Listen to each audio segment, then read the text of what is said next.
वित्त मंत्री निर्मला सीतारमण ने लोकसभा में वित्त वर्ष 2025-26 का आम बजट पेश किया। बजट में गरीब और मध्यम वर्ग के साथ साथ समाज के हर तबके का विशेष ख्याल रखा गया। इसी बजट को लेकर केंद्रीय पेट्रोलियम और प्राकृतिक गैस मंत्री हरदीप सिंह पुरी ने तारीफ की। केंद्रीय मंत्री हरदीप सिंह पुरी से खास बातचीत की हमारी दिल्ली न्यूज एडिटर अदिति नागर ने। Union cabinet minister Hardeep Singh Puri हमारे साथ मौजूद हैं और आज बजट आया, लोगों के चेहरे पर मुस्कुराहट आई, लेकिन विपक्ष ने कहा कि इतनी महंगाई है तो खर्चा नहीं पहुंचा पाएगा आम आदमी के लिए। पैसा तो आप हाथ में दे रहे हैं, लेकिन महंगाई के चलते ये अच्छा बजट नहीं है। देखिए, लोगों के चेहरे पे मुस्कुराहट आई, देश भर में खुशी और इसका स्वागत हुआ। अब इसमें विपक्ष के कुछ लोग हैं जो चुनाव पे चुनाव में असफल रहते हैं, जिनको इन चीजों की समझ नहीं है। मैं आपको, इनके एक नेता हैं, उनका नाम है श्री राहुल गांधी जी। उन्होंने आज कहा कि ये जो बजट है ये बुलेट वुंड पे बैंडेड है। मैं उनको याद करवाना चाहता हूं, मैडम, उनकी जब ग्रैंडमदर प्रधानमंत्री थी, ये बात है कोई 1973-74 की, तो उन्होंने टैक्स रेट जो है इंक्रीज करके 97.5% कर दिया। इन अदर वर्ड्स, अगर आपकी आमदनी उस समय 12 लाख थी तो उसमें 11,29,000 आपको टैक्स देना पड़ता था।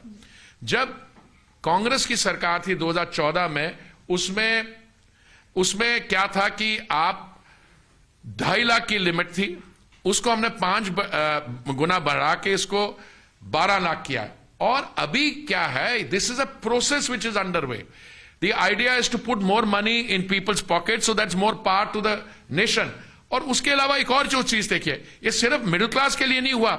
आप देखिए एग्रीकल्चर के लिए क्या स्टेप्स लिए गए हैं, मैन्युफैक्चरिंग के लिए क्या हुआ, क्रिटिकल मिनरल्स की मिशन अनाउंस किया है, आर्टिफिशियल इंटेलिजेंस पे जो डिसीजन लिया है, न्यूक्लियर एनर्जी पे, तो सारा का इंपैक्ट इकोनॉमिक एक्टिविटी पे बड़ा जबरदस्त होगा।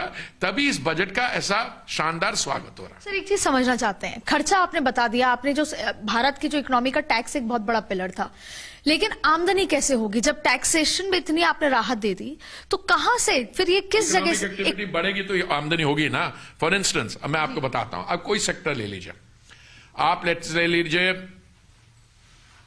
रिफाइनिंग सेक्टर, ठीक है। जब आप रिफाइनिंग बढ़ाते हो, हमारी रिफाइनिंग कैपेसिटी कुछ, जब मैं मंत्रालय से जुड़ा तो उस समय क्या 256 million metric tonne per annum थी। अभी जो हमने निर्णय लिया, आने वाले समय में that is going to go up to 310 million metric tonne per annum.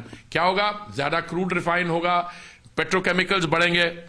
जहां पे भी रिफाइनरी लगती है, एकदम इकोनॉमिक एक्टिविटी बढ़ जाती है। इकोनॉमिक एक्टिविटी बढ़ेगी, लोगों को आमदनी होगी तो फिर खर्चा होगा। अभी ऐसा लग रहा था कि क्योंकि टैक्स बेस हमारी छोटी है, अब टोटल टैक्सेस जो रिटर्न्स फाइल होते हैं कोई 7-7.5 करोड़ होते हैं, जिसमें एक्चुअल टैक्स पेयर्स हैं कोई 2-2.5 करोड़। तो लोग ये कहते थे कि इन पे बर्डन है।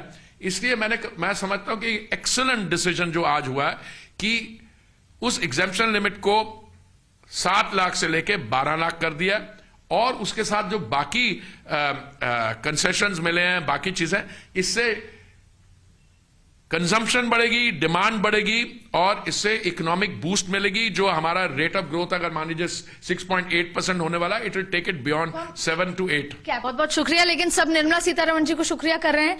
कुछ लोग हैं बड़ी संख्या में जो चाहते हैं कि आपके पिटारे से भी कुछ निकले और पेट्रोल के दाम भी कम हो। कैसे लगता है? तो पिछले 3 साल में भारत एक देश है दुनिया में जहां पे कम हुआ है, पर अगर ईश्वर चाहेगा इंटरनेशनल क्रूड प्राइसेस कम होंगी और बाकी चीजें होंगी तो why not, we look at lower prices there also. Thank you so very much sir. तो ये थे हमारे साथ हरदीप सिंह पुरी जी, जिन्होंने तमाम मुद्दों पर, चाहे फिर वो विपक्ष को बेबाकी से जवाब हो या बजट में क्या कुछ पिटारे में हो, सब कुछ भारत 24 से बातचीत में बताया।